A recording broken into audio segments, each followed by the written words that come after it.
नमस्कार मित्रों। महाभारत में युद्ध का आरंभ होता है। भगवद गीता में हम युद्ध के आरंभ में धृतराष्ट्र के प्रश्न, दुर्योधन की सैन्य व्यूह के आगे बढ़ते हैं और ऐसी अवस्था आती है जहां युद्ध प्रारंभ होने को है। सभी लोग अपने अपने शंख बजा रहे हैं और युद्ध आगे बढ़ रहा है। हम देखते हैं कि किस तरह कार्य आगे बढ़ रहा है। पहले श्लोक हम पढ़ेंगे, उसके बाद अर्थ से हम अपने जीवन में उसको उतारने का प्रयास करेंगे। तस्य संजयन हर्षः कुरु वृद्धः पितामहः सिंहनादं विनद्योच्चै शंखं दद्मो प्रतापवान् ततः शंखाश्च भैर्यश्च पणवानक गोमुखाः सहसैवाभ्यहन्यन्त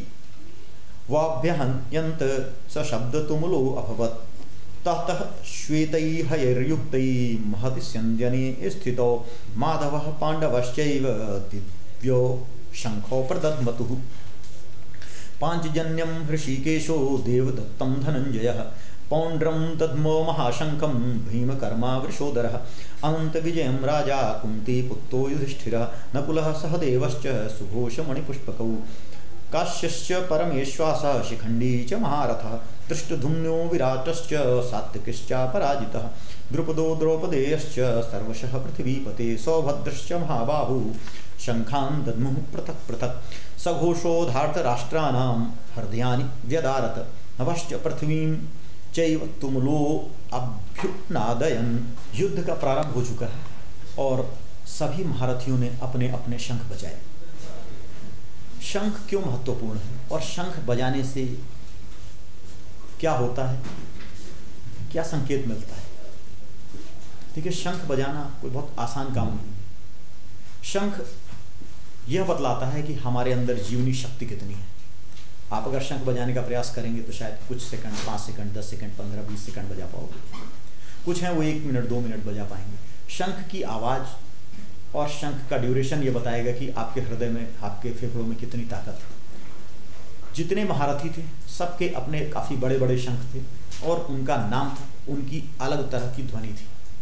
और उन ध्वनियों के साथ जब भगवान कृष्ण ने, अर्जुन ने, युधिष्ठिर ने, धृष्टद्युम्न ने, सभी ने अपने अपने शंख बजाए तो एक ऐसी आवाज़ हुई जिससे वायुमंडल गूंज गया और कौरव पक्ष के हृदय में डर व्याप्त हो गया। ऐसा क्यों हुआ? दरअसल युद्ध के पहले 13 वर्ष जो कौरव पक्ष था वो महलों में सुख और आराम का जीवन व्यतीत कर रहे थे। जो पांडव थे वो 12 वर्ष के वनवास के लिए थे, 1 वर्ष के अज्ञातवास के लिए थे।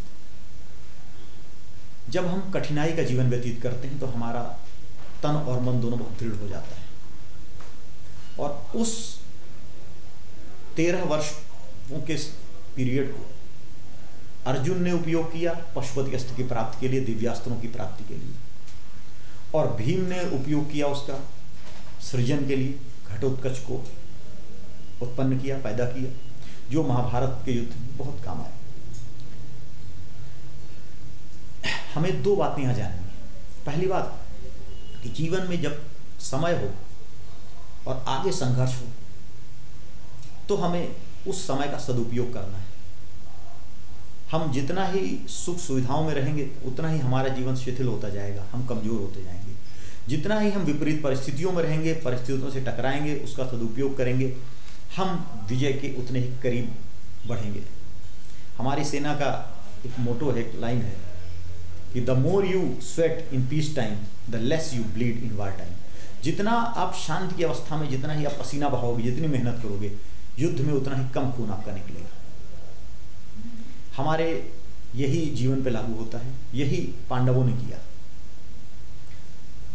हमें अपने जीवन में जो हमारा समय है संघर्ष का समय मनुष्य के जीवन का होता है आरंभ के 25 साल।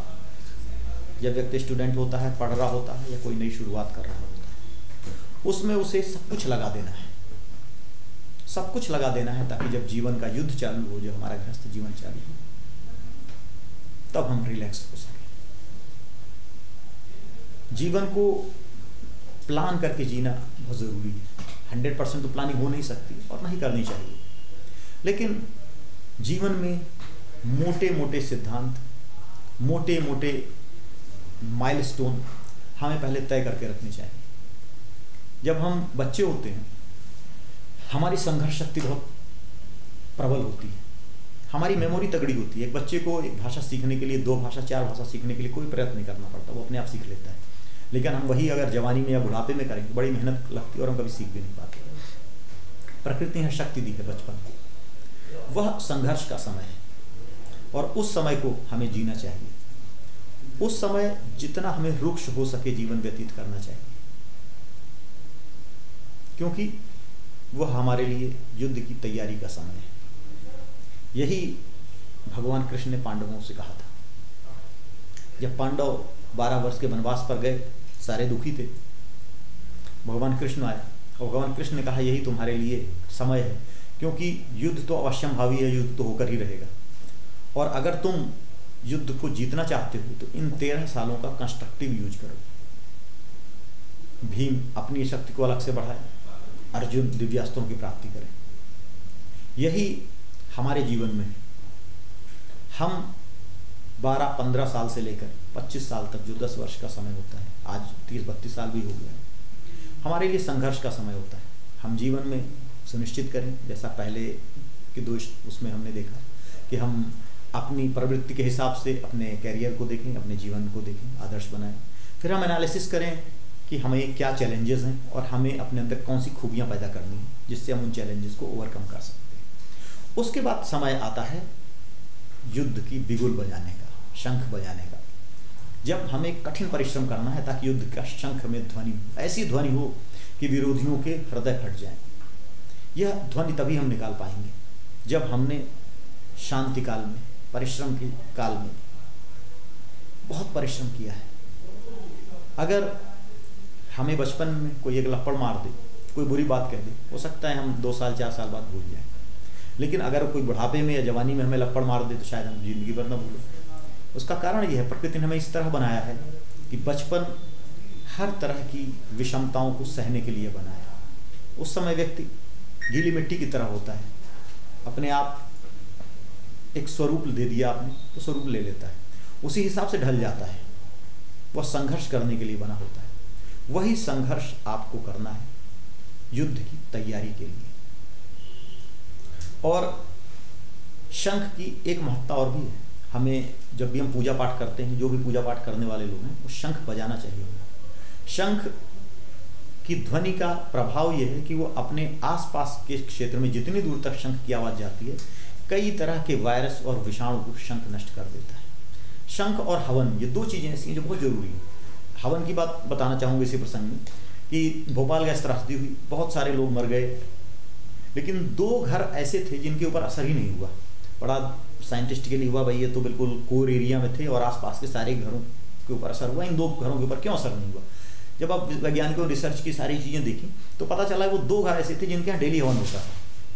हवन में क्या होता है, हवन का जो धुआं निकलता है वो एक तरह से एंटी पोल्यूटेंट है। जो पोल्यूशन है उसके लिए एंटीबॉडी काम करता है और पोल्यूटेंट को खत्म करता है। उसकी दीवार में सारे धुएं चिपक गए थे, तो जो भी गैस आई वो उस दीवारों में चिपक गई और उस घर के लोगों को कुछ नहीं हुआ। इसी तरह शंख भी है।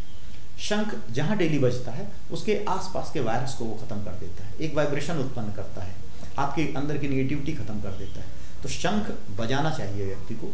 और शंख बजाने का दूसरा सबसे अच्छा जो है फ़ायदा हमारे शरीर को होता है, हमारा फेफड़ा मजबूत होता है।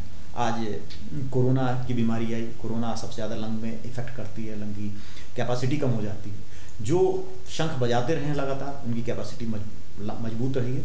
और आज भी अगर हम अपनी क्षमताओं को जानना चाहते हैं तो शंख बजा सकते हैं। शंख बजाने से हमारी क्षमताएँ बढ़ती हैं, लंग्स की ताकत बढ़ती है। तो ये जो शंख का प्रकरण था उसमें मैंने कहा मुख्य जो हमारी भगवद गीता का उपदेश है, वो उपदेश यही है कि जब हमें समय मिले, जब हमारे सामने चैलेंजेस आने वाले हों, तो उसके बीच के जो टाइम है उसका हमें सदुपयोग करना चाहिए और भरपूर श्रम करना चाहिए जितना हम कर सकते हैं।